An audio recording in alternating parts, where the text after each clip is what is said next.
கர்த்தராகிய இயேசு கிறிஸ்துவின் நாமத்திற்கு மகிமை உண்டாவதாக. கர்த்தருக்குள் பிரியமானவர்களே, இந்த நாளுக்கான சிந்தனை பகுதியை நாம் கொஞ்ச நேரம் எடுத்து சிந்திச்சு பார்க்கலாம். மனுஷனாக பிறந்த ஒவ்வொருத்தருக்கும் ஒரு உன்னதமான நோக்கத்தை நம்மளை உண்டாக்கினவர் வச்சிருக்கிறாரு. ஆனால் அதை அறியாமல் ஏதோ பிறந்தோம் ஏதோ வாழ்ந்தோன்ட்டு ஒரு அர்த்தமே இல்லாத வாழ்க்கையை நம்ம வாழ்ந்துட்டுருக்குறோம்.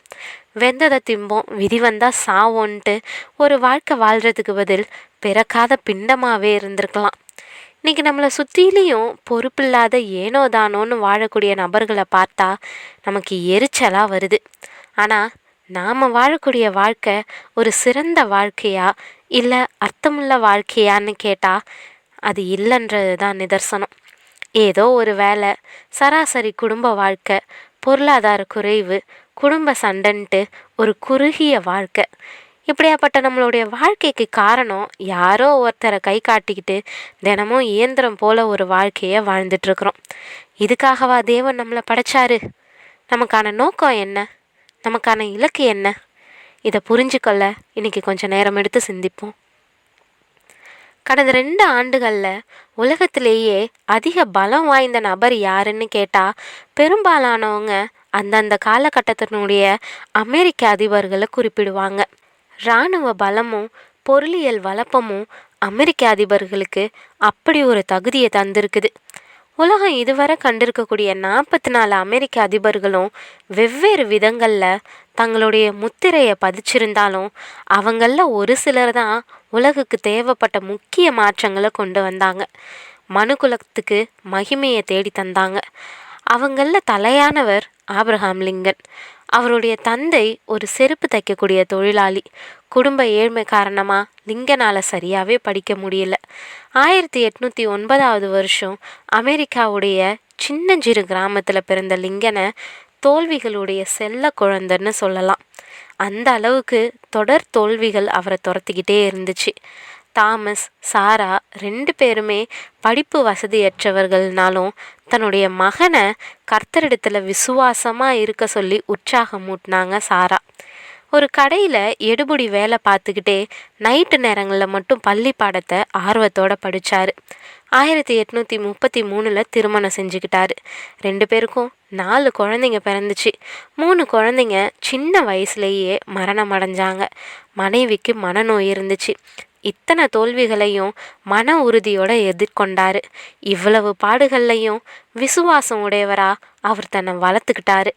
எளிய குடும்பத்தில் பிறந்து சுயமாக கல்வி கற்று வழக்கறிஞராக பட்டம் பெற்று மாநில மத்திய சட்டசபையில் உறுப்பினராகி கடைசியாக 16வது அமெரிக்க ஜனாதிபதியாக தேர்ந்தெடுக்கப்பட்டார். அவரே அமெரிக்காவினுடைய உன்னத ஜனாதிபதியாக வரலாற்று அறிஞர் பலரால் கருதப்படுறாரு.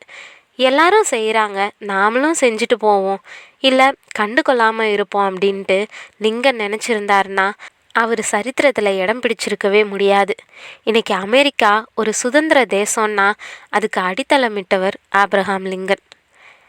பிரியமானவர்களே, ஒரு எளிய குடும்பத்தில் பிறந்து பல தோல்விகளை சந்தித்து சவாலான வாழ்க்கையை வாழ்ந்த ஆப்ரஹாம் லிங்கன் வாழ்க்கை இன்றைக்கி நமக்கெல்லாம் ஒரு பாடமாக இருக்குது. அவருடைய வாழ்க்கை அநேகரை தட்டி எழுப்பி இருக்குது. அவர் கர்த்தரை விசுவாசித்த ஒரு சாதாரண விசுவாசி தான். ஆனால் அவரால் சாதிக்க முடிஞ்சுது. அதுக்கு காரணம் என்ன? அவருடைய விசுவாச வாழ்க்கையில் தன்னை தேவன் உண்டாக்குன நோக்கம் என்னன்றதை அவர் ஆழமாக உணர ஆரம்பித்தார். அதுக்காக தன்னை தகுதிப்படுத்தி கொள்ள கடுமையாக உழைச்சார்.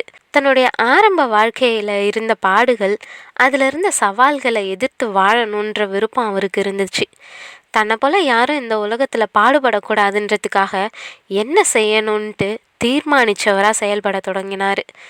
ஆமாங்க, நம்ம இந்த உலகத்தில் தேவன் அழைச்ச அழைப்புக்கு பாத்திரமாக வாழணும்னு விரும்பினா அதுக்கு ஏற்றார் போல் நம்மளை தகுதிப்படுத்திக்கணும். அதை விட்டுட்டு நம்மளுடைய குடும்பத்தை இல்லை சூழ்நிலைகளை குறை சொல்லிக்கிட்டு தெரியக்கூடிய வீணர்களாக வாழக்கூடாது. திறமைகளையும் குணாதிசயங்களையும் நாம் தான் வளர்த்துக்கணும். அது தானாக வந்துடாது. நமக்கு தேவன் காலங்களையும் வாய்ப்புகளையும் ஏற்படுத்தி கொடுக்குறாரு. ஆனால் நாம் தான் அதை பயன்படுத்திக்கிறதே இல்லை. இந்த உலகத்தில் பிறக்கக்கூடிய எல்லாருமே எதையாவது சாதிக்க முடியும்.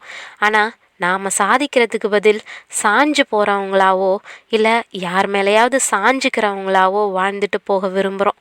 ஆனால் இப்படியாப்பட்டவங்களிடத்துல தேவன் பிரியமாகவே இருக்கிறதில்ல.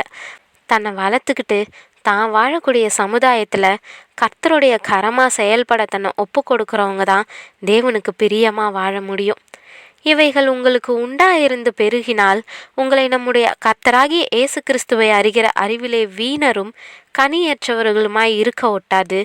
ஆகையால் சகோதரரே, உங்கள் அழைப்பையும் தெரிந்து கொள்ளுதலையும் உறுதியாக்கும்படி ஜாக்கிரதையாயிருங்கள்.